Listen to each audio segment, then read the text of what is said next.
में यूक्रेन पर कई गंभीर आरोप लगाए जा रहे हैं। दावा दरअसल किया जा रहा है कि डोनेट्स्क पर यूक्रेन की तरफ से ये जोरदार हमला किया गया और इस हमले की चपेट में लोगों से भरी बस आ गई। हालांकि इस हमले में कितने लोगों की मौत हुई है, अभी इसकी जानकारी नहीं मिल सकी है। तो महायुद्ध ब्रेकिंग के जरिए ये खबर आप तक पहुंचा रहे हैं। रूस की मीडिया का ये बड़ा आरोप, डोनेट्स्क पर यूक्रेन ने जोरदार खौफनाक हमला किया। तो लोगों से भरी बस पर भी हमले का दावा यहां पर किया गया है।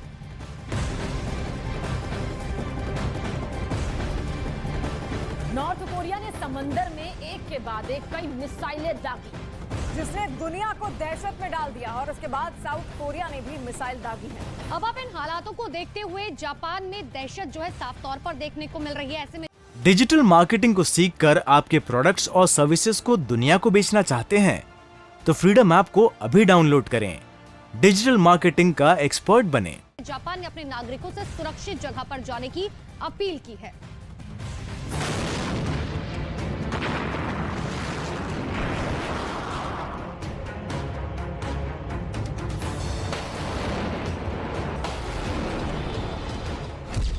ऑपरेशन विजिलेंट स्टॉर्म से गुस्से में किम।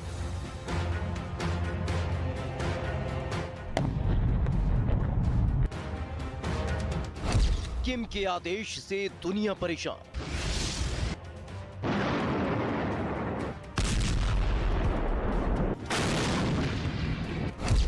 अलर्ट पर साउथ कोरिया, दहशत में जापान।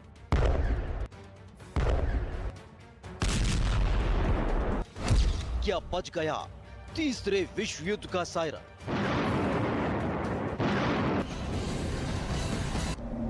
दुनिया भी रूस यूक्रेन के बीच जारी जंग से नहीं उबर पाई है। लगातार एक के बाद एक बुरी खबर युद्ध के मैदान से आ रही है। तो वही दूसरी तरफ अब नॉर्थ कोरिया के तानाशाह किम जोंग उन ने एक ऐसा खौफनाक आदेश जारी किया जिससे सवाल उठने लगा है कि क्या अब दुनिया तीसरे विश्व युद्ध की तरफ बढ़ रही है।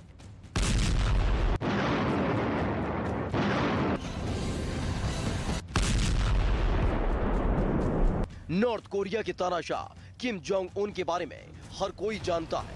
किम के इरादे कितने खतरनाक होते हैं और वो हरदम परमाणु हमले की धमकी भी देते रहते हैं। ऐसे में एक के बाद एक करीब 25 मिसाइल जब नॉर्थ कोरिया के आसमान में तैरती नजर आई तो हर कोई दंग रह गया। लेकिन इस मिसाइल लॉन्च का असर सिर्फ साउथ कोरिया पर नहीं पड़ा बल्कि जापान भी सहम गया है, जिसके बाद जापान में इमरजेंसी अलर्ट जारी किया गया।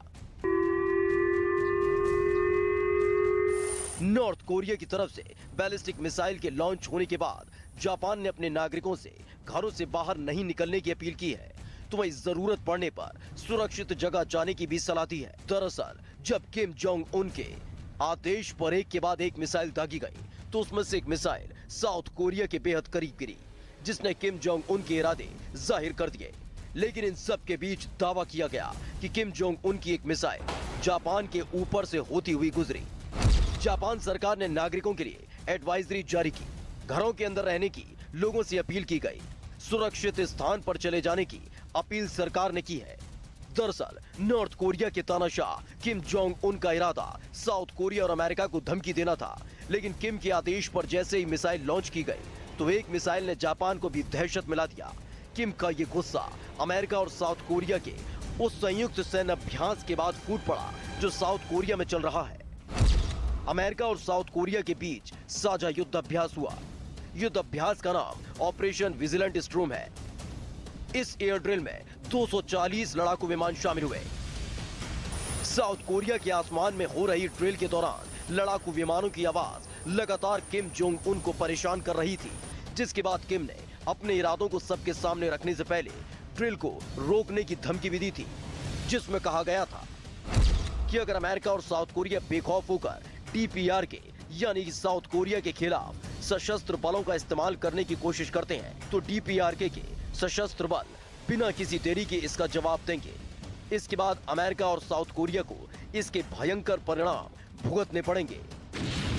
लेकिन इसके बाद भी ऑपरेशन विजिलेंट स्टॉर्म नहीं रुका और फिर किम जोंग उन ने ऐसा कदम उठा दिया जिसने दुनिया को परेशानी में डाल दिया है, क्योंकि जैसे ही नॉर्थ कोरिया ने एक के बाद एक करीब 25 मिसाइल दागी तो साउथ कोरिया अलर्ट पर आ गया और साउथ कोरिया ने भी अपनी तरफ से मिसाइल का जवाब मिसाइल से दिया, जिसका एक वीडियो भी साउथ कोरिया की तरफ से जारी किया गया, जिसमें एक लड़ाकू विमान टेक ऑफ करता दिखा और फिर आसमान में जाकर वो मिसाइल दागने लगता है, जिसके बाद समंदर के बीचों बीच जैसे ही वो गिरता है जोरदार धमाका होता है।